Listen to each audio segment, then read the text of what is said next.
ప్రస్తుతం చాలామంది యేసుప్రభు పేరు చెప్పుకుంటారు కానీ అన్ని దొంగ నాటకాలు వేస్తూ ఉంటారు. ఇలాంటి వాళ్ళ వల్ల దేవుడికి అవమానం జరుగుతూ ఉంది. మొన్న గంగయ్యన్న హాస్పిటల్లో ఉన్నప్పుడు రిమ్స్లో గంగయ్యనని స్ట్రెచ్చర్ మీద తీసుకుని వెళ్ళడానికి ఒక ఆవిడ వచ్చింది. స్ట్రెచ్చర్ మీద తీసుకుని వెళ్ళడానికి కాసేపు ఉన్న తర్వాత విజయ్ అన్నాడు, అన్న ఆవిడ క్రిస్టియను అన్నాడు. నాకు అర్థం కాలే. ఆవిడ చూడగానే విజయ్ క్రిస్టియన్ అన్నాడు. ఎలా చెప్పాడబ్బా అనుకున్నా. అనుకుంటూ పోతూ ఉంటే కొంచెం దూరం వచ్చిన తర్వాత ఒక కడ్డీ వచ్చింది. స్ట్రెచ్చర్ని అక్కడ ఎత్తాలి పై కొంచెం.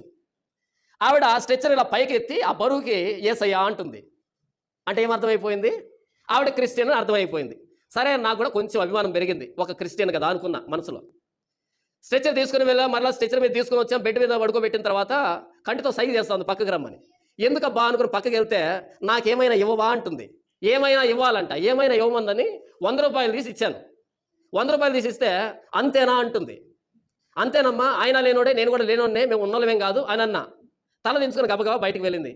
అమ్మయ్య మంచిది ఉన్నట్టుంది అనుకున్నా.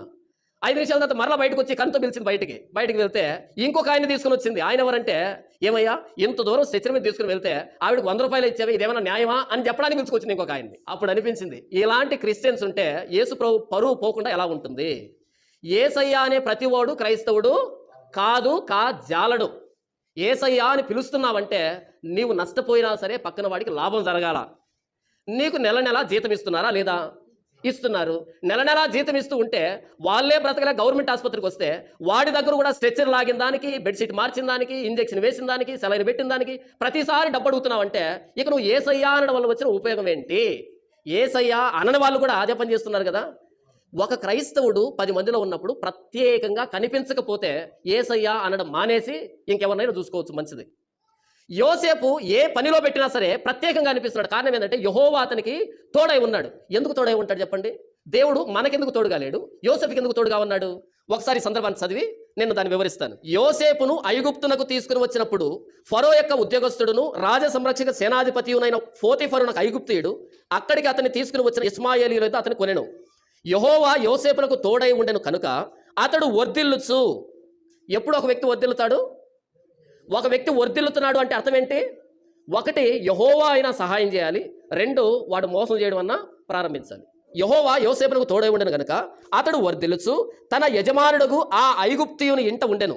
యెహోవా అతనికి తోడై ఉండెననియు అతడు చేసినదంతయు అతని చేతిలో యెహోవా సఫలము చేసిననియు అతని యజమానుడు చూసినప్పుడు ఈ వ్యక్తికి యెహోవా తోడై ఉన్నాడని ఎవరికి అర్థమైంది? పనికి పెట్టుకున్నటువంటి పోతీఫరుకు అర్థమైపోయింది. మనం నోరు తెరిచి పదే అక్క నేను క్రిస్టియన్ని, అన్న నేను క్రిస్టియన్ని, నేను చర్చి పోతానని చెప్తున్నా సరే వాళ్ళు నమ్మరు.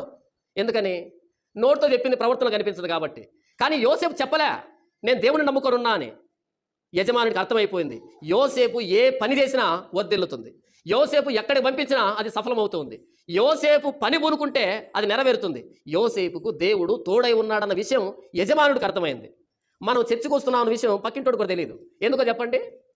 మన దరిద్రమైన బ్రతుకులు సాక్ష్యం. వీడు చచ్చిపోయినా ఒకటే, సారాయి కొట్టుకుపోయినా ఒకటే, బ్రతుకు అట్టే ఉంటుంది.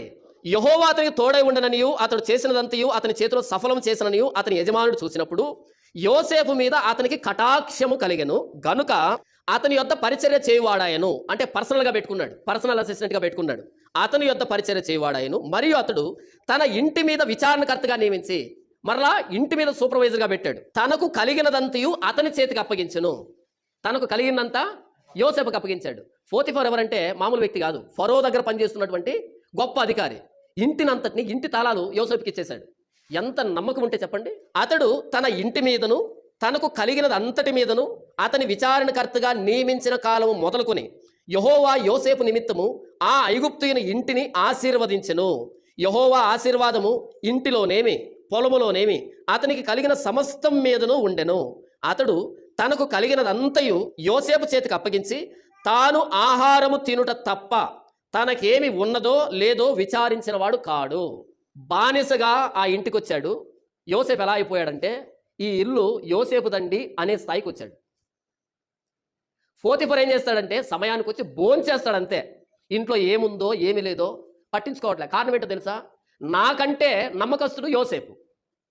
నేనైనా కొన్ని పొరపాటు పడతాను, నేనైనా కొన్ని తప్పు చేస్తాను, కానీ యోసేపు అస్సలు పొరపాటు చేయడు. ప్రాణమైనా సరే భోంచేసి చేయగొడుకొని వెళ్ళి పడుకుంటున్నాడు అంతే. ఇల్లు ఎవరిది? ఇంతకీ పోతీఫర్దే.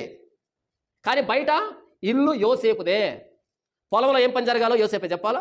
పశువులు ఎన్ని వస్తున్నాయి ఎన్ని పోతున్నాయి యోసేపే చెప్పాలా? ఇంట బయట వచ్చేవాళ్ళు పోయేవాళ్ళు మొత్తం అంతా యోసేపుతో మాట్లాడితే సరిపోతుంది. మరి పోతిఫర్ ఏం చేస్తుంటా అంటే భోజనం చేయడం మాత్రమే ఆయన పని.